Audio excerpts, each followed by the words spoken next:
To avoid such addictions catch them young എന്ന് പറഞ്ഞ ഒരു ടേം പറയാറുണ്ട്. What are your suggestions as a society, as a doctor? How can we improve our society and make it de addiction or addiction free? Catch them young എന്ന് പറയുമ്പോൾ ഒന്നാമത്തെ നമ്മൾ പറയുന്നത് ഒരു ഫാമിലി ബോണ്ട്, ഓക്കെ, ഒരു റിലേഷൻഷിപ്പാണ് ഏറ്റവും പ്രധാനപ്പെട്ടത്.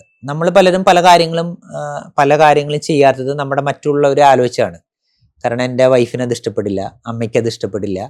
അപ്പോൾ ഒരു റിലേഷൻഷിപ്പ് നെറ്റ്വർക്കാണ് ഏറ്റവും പ്രധാനം. ഹെൽത്തി ആയിട്ടുള്ള ഒരു റിലേഷൻഷിപ്പ് നെറ്റ്വർക്കാണ് ഒന്നാമത്തെ കാര്യം. രണ്ട്, നമുക്ക് ലഹരിയാക്കാൻ പറ്റുന്ന കാര്യങ്ങൾ എന്തൊക്കെയാണ്? അത് ആർട്ടായിരിക്കാം, സ്പോർട്സ് ആയിരിക്കാം, സോഷ്യൽ ആക്ടിവിറ്റീസ് ആയിരിക്കാം. ആ ഒരു കാര്യത്തിലേക്ക് ചെറുപ്പത്തിലേ തന്നെ പിള്ളേരെ ട്രെയിൻ ചെയ്ത് വിടുക എന്നുള്ളതാണ്. പക്ഷെ ഇന്നത്തെ നമ്മുടെ നാട്ടിലെ ഏറ്റവും പ്രധാനപ്പെട്ട ഒരു ഡേഞ്ചർ എന്ന് പറഞ്ഞാൽ പഠിക്ക് എന്ന് പറയുന്ന മാത്രം ആളാണ്. ചിലപ്പോൾ അവന് പഠിക്കാൻ പറ്റാത്ത ആളായിരിക്കാം, അവൻ്റെ സ്കില്ല് വേറെ ഏരിയാസിലായിരിക്കാം. അപ്പം അത് കണ്ടെത്താനുള്ള ഒരു ഓപ്ഷൻസ് അവന് വരുന്നില്ല. അപ്പം ആ മേഖലയിൽ അവൻ്റെ ലഹരി, ജീവിതത്തിൻ്റെ അവൻ്റെ പ്രൊഡക്റ്റീവായിട്ടുള്ള ലഹരിയുടെ മേഖലകൾ അവന് കണ്ടെത്തി കൊടുക്കാൻ സഹായിക്കുക എന്നുള്ളതാണ് പ്രധാനപ്പെട്ട രണ്ടാമത്തെ ഒരു കാര്യം. മൂന്നാമത്തെ ഒരു കാര്യം, ആരും വീഴാം. വണ്ടി ഓടിക്കുന്ന ആൾക്കും ആക്സിഡൻറ്റ് പറ്റാമെന്ന് പറഞ്ഞവർ ആരും ഇതിലേക്ക് വീഴാൻ സാധ്യതയുണ്ട്. അപ്പം അതുകൊണ്ട് വളരെ കെയർഫുൾ ആയിരിക്കുക എന്നുള്ളതാണ് പ്രധാനപ്പെട്ട ഒരു കാര്യം. അപ്പോൾ പാരൻസ് ഇതിനെക്കുറിച്ച് കൃത്യമായി കോൺഷ്യസ് ആവുകയും ഒരു നല്ല കോൺസ്റ്റന്റ് അക്കമ്പനിമെന്റ് വരികയും ചെയ്താൽ നമുക്ക് ആരെയും വീണ്ടെടുക്കാനും ആരും ഇതിൽ വീഴാതെയും നമുക്ക് സഹായിക്കാൻ സാധിക്കും എന്നുള്ളതാണ് പ്രധാനപ്പെട്ട കാര്യം. പിന്നെ ഗിവിംഗ് ടൈം ടു ചിൽഡ്രൻ അല്ലേ? പിള്ളേർക്ക് സമയമാണ് ഇപ്പോഴത്തെ ഏറ്റവും പ്രഷ്യസ് ആയിട്ടുള്ള കാര്യം, ഏറ്റവും കോസ്റ്റ്ലി ആയിട്ടുള്ള ഒരു കാര്യം.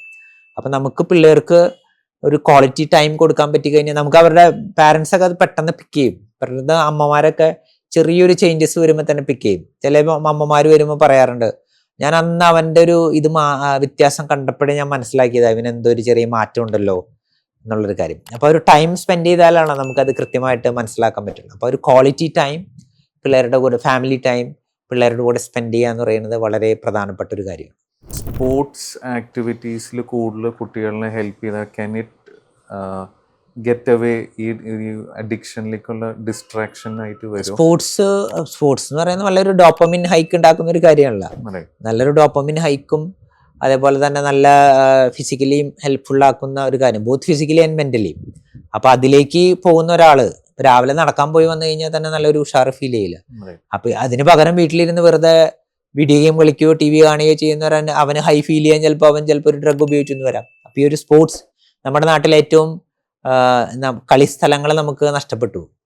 ഫിസിക്കൽ ആക്ടിവിറ്റീസ് കുറവാണ്. പണ്ട് നടന്ന് 1-2 കിലോമീറ്റർ നടന്നു സ്കൂളിൽ പോയിരുന്ന ആളിപ്പോൾ ബസ്സിലാണ് പോണത്. അപ്പോൾ അവന് ഫിസിക്കലി അവൻ്റെ പല ജോയിൻസും അനങ്ങുന്നില്ല, മൂവ് ചെയ്യുന്നില്ല. അപ്പോൾ ആ ബോഡി മൂവ്മെന്റ്സും ഫിസിക്കൽ ആക്ടിവിറ്റീസും തീർച്ചയായും ഒരു അഡിക്ഷൻ്റെ ഒരു പ്രിവെന്റീവ് ഫാക്ടർ തന്നെയാണ്. ഇപ്പോൾ നേരത്തെ ഫാദർ പറഞ്ഞു, ഇപ്പോൾ പേഷ്യൻസ് ഡിപ്രസ്ഡ് ആണ്, ആങ്ഷ്യസ് ആണ്, അപ്പോഴാണ് ഇവർ ഈ ഡ്രഗ്സ് എടുക്കുന്നത്. Now a patient comes with mild depression, mild anxiety. Instead of taking drugs, what should be the other options they consider? ഈ മൈൽഡ് ഡിപ്രഷൻ ആണെങ്കിൽ നമുക്ക് ഒരു പല സൈക്കോതെറാപ്പി ഇന്റർവെൻഷൻസ് ഉണ്ട്, CBT എന്നൊക്കെ. അതുപോലെ തന്നെ അദ്ദേഹത്തിനെ സ്റ്റിമുലേറ്റ് ചെയ്യാൻ പറ്റുന്ന, നമുക്കൊരു 5 സെൻസസ് ആണല്ലോ, ഈ 5 സെൻസസിനെയും സ്റ്റിമുലേറ്റ് ചെയ്യാൻ പറ്റുന്ന അദ്ദേഹത്തിന് ഇഷ്ടപ്പെട്ട ചില ഏരിയാസ് നമുക്ക് കണ്ടെത്തി കൊടുക്കാൻ പറ്റും.